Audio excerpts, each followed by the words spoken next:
Nick Williams here, and I'm here with Denis Lawson. You play Wedge Antilles. Yes, indeed I do. In the original trilogy, as well as Rise of Skywalker. How did that role come about for you? Oh, well, it was quite, quite ad hoc and strange in a way.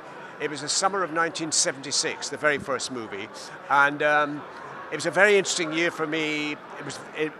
It was very, very hot in London. The UK was brown entirely. It was a drought. Yeah. Anyway, I met this guy earlier in the year called George Lucas in London in an office in Soho in the middle of London, and he met various young actors he's making loads of it, and nothing happened.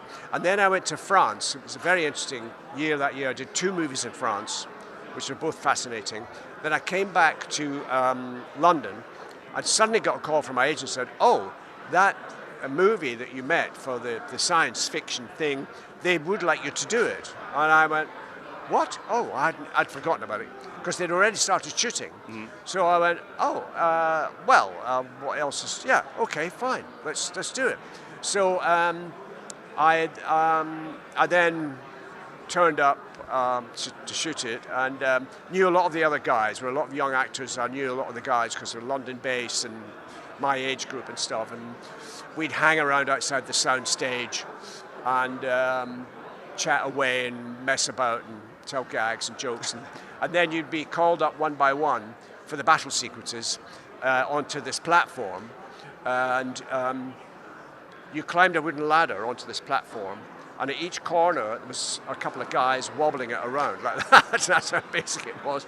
Then you sat in this cockpit, but you couldn't see. There was nothing in front of you, just the camera and George Lucas. Yeah. And behind was the back of the cockpit. And then something called blue screen or something. I don't know. It's the first time I'd ever heard the phrase computerized camera.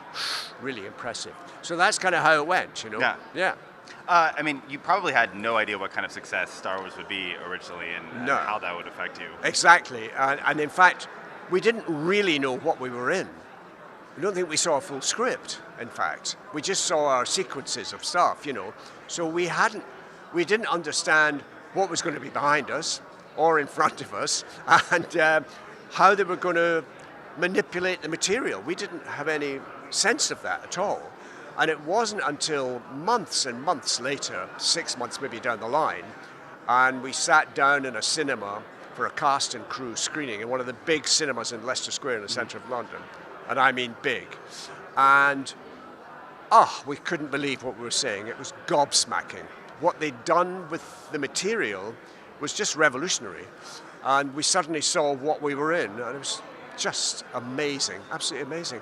So yeah. Your character has had quite a lot of stories being told about it in the expanded universe, but also just in the original trilogy is a hero of the rebellion. Yeah. Helped blow up the Death Star. How do you feel about Well, to be honest, you know, again, those 3 movies I was in were coming in and out of other jobs. I've always been incredibly busy, and I was doing like musical theatre and stuff like that as well, and television, and so what you're talking about, the impact it had with my character, I had no sense of that at all at the time.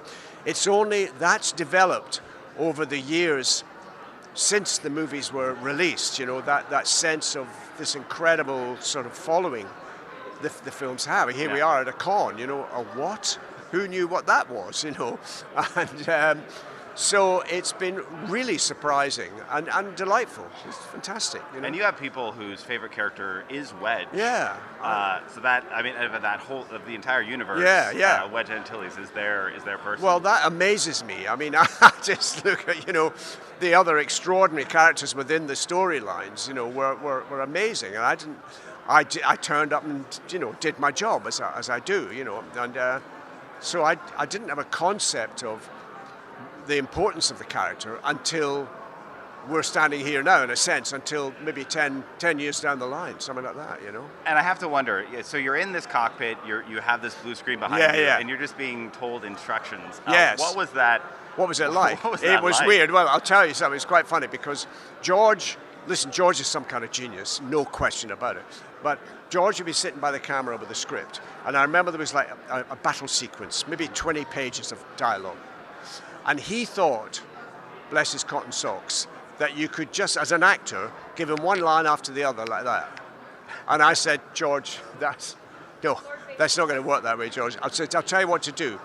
You say a line to me, and then I'll say it back to you. And he would say, so let's pick, just look at the size of that thing. Look at the size, and I go, look at the size of that thing. Okay, look up there and say, look at the size of that thing.